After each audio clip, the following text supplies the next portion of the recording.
Bonjour mes frères et sœurs. Depuis un temps, je suis en train de vous parler des blessures intérieures. Mais nous pouvons nous poser légitimement cette question. Est-il possible de guérir les blessures intérieures? Oui, c'est possible. Fernando de Royas avait raison lorsqu'il disait « Quand Dieu donne la blessure, il place auprès d'elle le remède. » Sans la reconnaissance de notre état de maladie, nous ne pouvons pas guérir. Il faut prendre conscience de notre état de santé maladif. Deux voies s'imposent. La médecine et la christothérapie. La christothérapie qui signifie la guérison par la foi. Nous devons reconnaître notre blessure pour pouvoir la soigner et la guérir. En plus du péché originel qui est la blessure originelle, tout homme porte en lui une blessure qui n'est pas reconnue et qui n'a pas fait pleurer est une blessure qui ne peut guérir. Ce qui est nié ni reconnu ne peut guérir. Une blessure qu'on ne ressent pas est une blessure non guérie. D'abord, il nous faut reconnaître qu'on est blessé. Cependant, par aveuglement ou amour-propre, on peut refuser de le reconnaître. En effet, il peut être humiliant ou culpabilisant de dire qu'on a en soi des colères, des craintes, des désirs, des espoirs. Il est important de décider de guérir, mais en sachant que nous ne serons jamais totalement unifiés.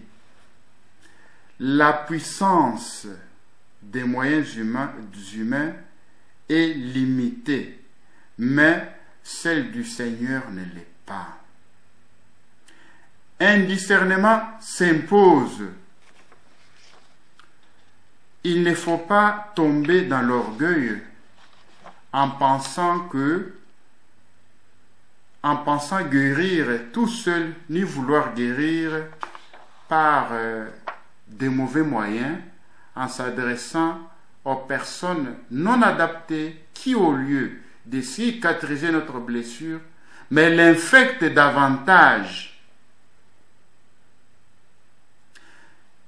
N'allons pas chez les féticheurs, ni chez les gourous, les marabouts, ni chez les magiciens, ni dans les théories du New Age, ni non plus chez les faiseurs des signes paranormaux, ni dans les sectes,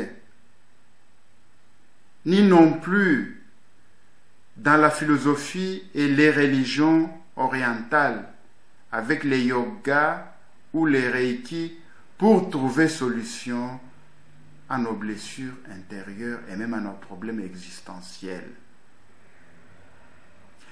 Il existe plusieurs remèdes, singulièrement les remèdes physiques, psychologiques, éthiques et spirituels. En quoi consistent les remèdes physiques? Nous devons d'abord nous interroger s'il n'y a pas une cause organique dans nos blessures. À ce niveau, nous conseillons la pratique du sport ou de la gymnastique, la diététique, l'hygiène de vie, le repos, la relaxation. L'une des premières armes dont usent les démons dans les combats spirituels est de nous surcharger des fatigues. Celle-ci excuse la faute, mais nous y prédispose aussi. Certains médicaments psychotropes peuvent être utiles, mais avec une grande prudence, parce qu'il peut surgir le problème de la dépendance. À côté des remèdes physiques, il y a aussi les remèdes psychologiques. apprendre à se connaître soi-même en s'observant. Il existe toutes sortes de psychothérapies avec des limites, mais qui peuvent être utiles. Après les remèdes physiques et psychologiques, il existe des remèdes physiques. Non, des remèdes éthiques. Faire intervenir la volonté et la liberté. D'abord par l'exercice des vertus. Il faut recommencer à pratiquer les vertus.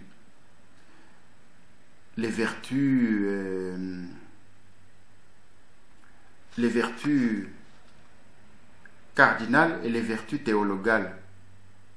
L'amour de charité, l'agapé, est la vertu thérapeutique par excellence, mais l'efficacité est limitée car le travail vertueux n'atteint pas la cause du traumatisme et il peut mener au découragement ou à l'orgueil. Et puis, pardonner. On doit tout pardonner, mais ce n'est pas toujours possible. Le pardon est un chemin qui prend du temps, mais il faut décider de pardonner et commencer à pardonner. Donc après les remèdes physiques, psychologiques, éthiques, il y a les remèdes spirituels. Tout au long de notre vie, nous avons été blessés. Il y a des domaines de notre vie qui nous font mal, qui nous font souffrir. Nous avons été blessés par la vie, par les personnes et par les situations que nous avons vécues. Tout cela crée des maladies psychologiques et spirituelles, des maladies émotionnelles, même des maladies psychosomatiques.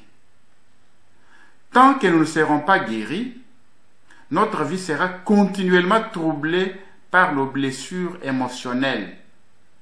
Il faut reconnaître que par nous-mêmes, nous ne pouvons rien faire.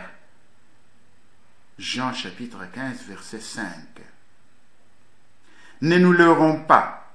Ce ne sont pas les autres qui doivent changer, mais au contraire, nous. Les maladies de l'âme nous empoisonnent et c'est Jésus seul qui peut nous désintoxiquer.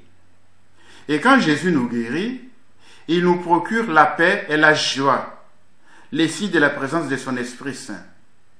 Jésus nous guérit même des blessures reçues depuis notre conception. Jésus seul connaît notre passé. Et il faut restituer la personne blessée. Elle doit se situer face à Dieu. La blessure est liée à la désunité et au conflit. Toute personne aspire à la paix, qui est l'autre nom de la communion intérieure et extérieure. Le Créateur peut unifier tous les désirs de l'homme. Lorsqu'on vit dans le péché, le péché crée à nous la désunité, la séparation avec Dieu. Le péché nous blesse, nous nous blessons nous-mêmes en vivant dans les péchés. La psychologie et le bon sens affirment que c'est en s'oubliant soi-même pour se donner aux autres qu'on devient pleinement heureux. C'est en s'oubliant qu'on se retourne, disait saint François. C'est en s'oubliant qu'on se retrouve, disait saint François d'Assise. Il faut fixer notre pensée sur Dieu plutôt que sur notre faute. Les sacrements ont un caractère médicinal. L'Eucharistie guérit le cœur et assainit les intelligences. L'adoration du Saint-Sacrement aussi. La pénitence guérit les blessures qui sont conséquences du péché ou qui l'accompagnent. Nous en parlerons dans les modules qui suivent. La parole de Dieu guérit, notamment la lecture quotidienne des psaumes, même la méditation des évangiles aussi chaque jour nous guérit. Il est bon aussi de faire une visite curative de la mémoire. Dieu n'efface pas nos mauvais souvenirs, mais il vient nous réconcilier avec un événement. Il importe de nous tourner vers la Sainte Vierge Marie, qui a ignoré les blessures qu'engendre le péché, mais qui a connu plus que tout autre la blessure de l'amour divin. Tournons nos cœurs meurtris, nos intelligences obscurcies, nos psychismes affaiblis vers notre Mère, consolatrice des blessés, afin qu'elle hâte par son intercession l'heure de la guérison. Laudetur Jesus Christus.